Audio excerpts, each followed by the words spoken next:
мотор. Вот многие люди не понимают, зачем туристы собирают экипировку, едут за 3-9 земель, на край земли, испытывают столько лишений, трудностей.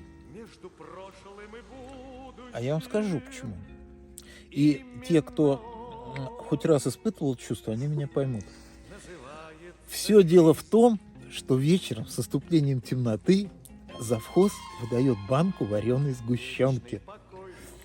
И нет продукта вкуснее, чем 4 дня варили, эта баночка. 4 дня стирали.